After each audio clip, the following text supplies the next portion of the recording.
Gawat, peringatan kami, Jenderal Gatot, tentara dan polisi bergejolak. Skenario tentara Back to Barak sudah mulai digaungkan tahun 1980-an. Entah siapa yang bermain di balik isu tersebut. Banyak yang menuding PKI berada di balik isu tentara Back to Barak. Dulu banyak yang risih dengan Dwi Fungsi ABRI.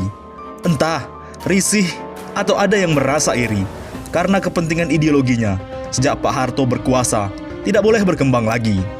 Apalagi ada TAP MPRS nomor 25 tahun 1966. Sejak era reformasi pasca tentara kembali ke barak, dicabutnya Dwi Fungsi ABRI, meminjam Rizal Ramli muncul istilah multifungsi Polri. Peran Dwi Fungsi tentara digantikan peran multifungsi polisi. Giliran polisi pada era reformasi banyak menduduki jabatan sipil. Sementara tentara hanya menjadi peran pembantu kepolisian. Menurut saya, inilah akar masalah yang sebenarnya. Gesekan di lapangan antara tentara dan polisi seringkali terjadi.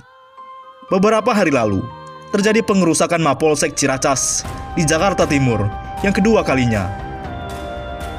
Bila tentara kembali ke barak, idealnya polisi juga kembali ke barak. Benar-benar menjadi polisi negara, bukan polisi kekuasaan.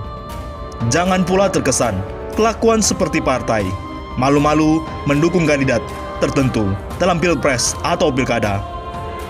Tentara dan polisi harus benar-benar steril dari politik kekuasaan. Netral, tidak hanya retorika elit tapi terbukti netral sampai ke Babinsa dan Babin Kamtipmas. Tidak ada lagi anggota paling bawah ikut ngacak-ngacak kotak suara pilpres atau pilkada. Jangan ada pula kriminalisasi purnawirawan tentara dan polisi karena perbedaan pilihan politik dengan penguasa. Berbahaya bila gejolak antara tentara dan polisi ada yang memelihara. Jenderal polisi yang diduga terlibat kasus Joko Chandra, jangankan dipenjara atau dipecat, hanya dicopot dari jabatannya. Sementara prajurit tentara yang diduga terlibat pengerusakan Mapolsek Ciracas diancam dipecat dari tentara. Di mana keadilan itu?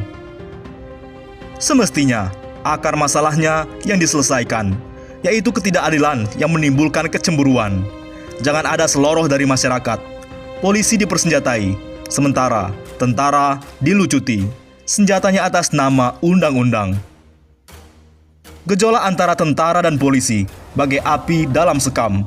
Bila tidak diselesaikan akar masalahnya, mudah sekali terbakar. Ketidakadilan sama halnya memelihara kecemburuan yang masih bisa memantik konflik yang lebih besar.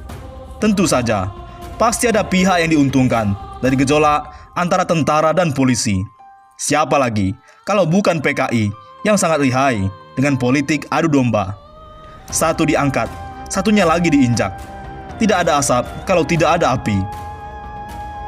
Oleh karena itu, bentrok TNI Polri menurut Salim Said, tentara ngeluh, kok negara kepolisian Republik Indonesia.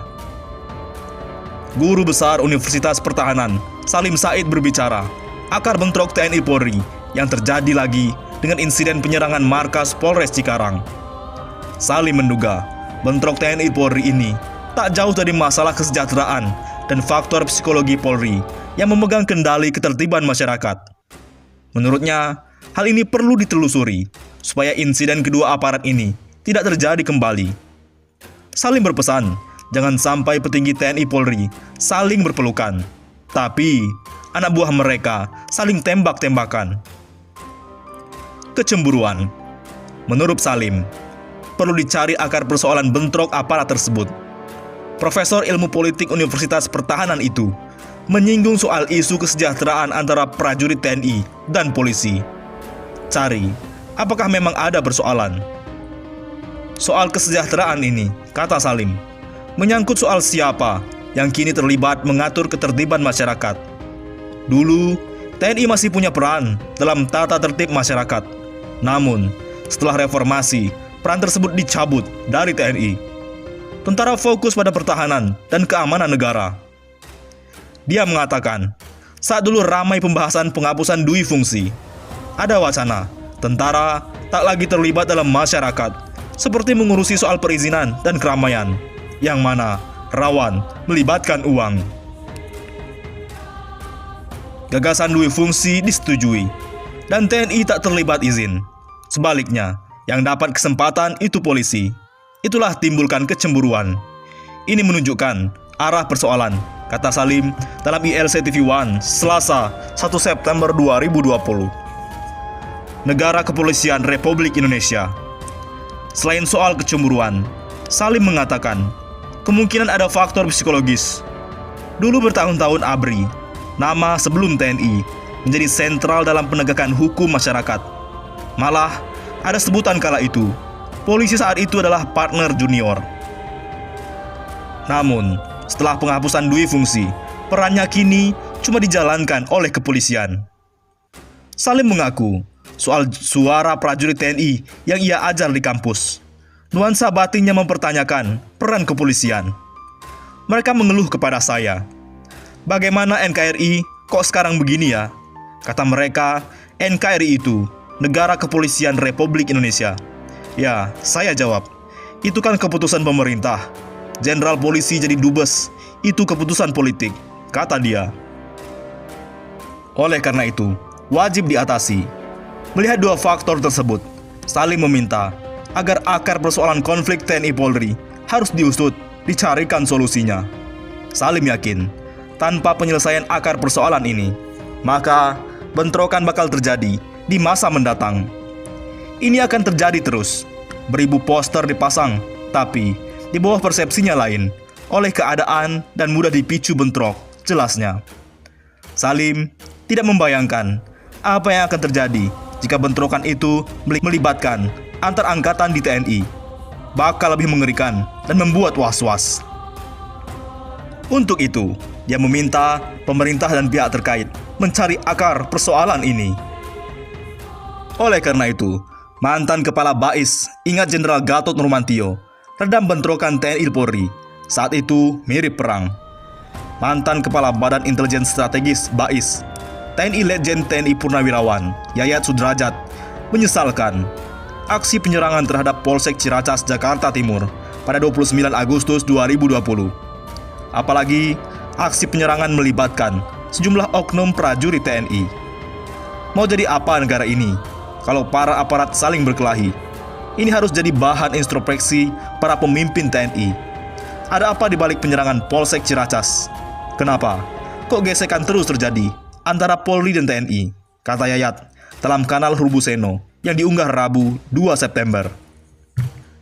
Dia lantas menceritakan peristiwa bentrokan yang luar biasa antara TNI dan Polri pada 2014.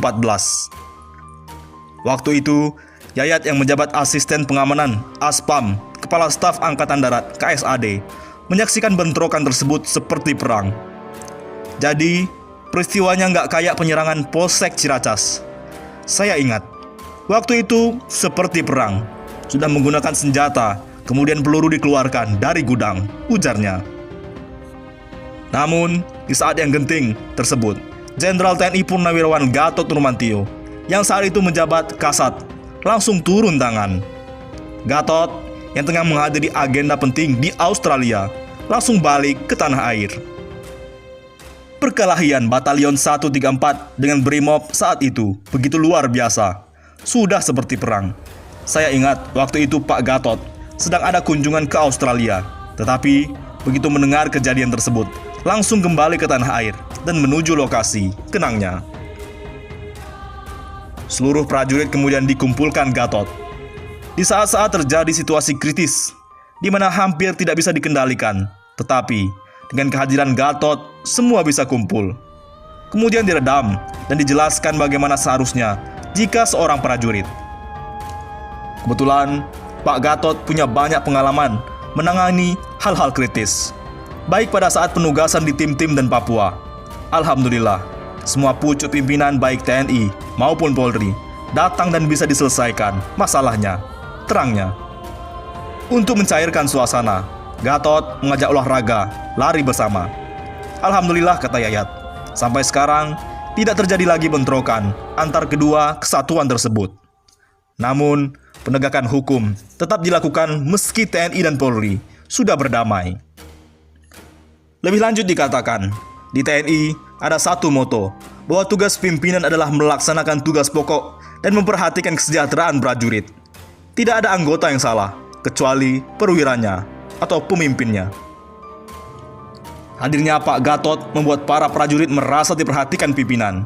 Menjadi sosok pimpinan yang baik, gampang kok ketauladanan. Selain itu, di saat situasi kritis, seorang pimpinan harus hadir, ucapnya.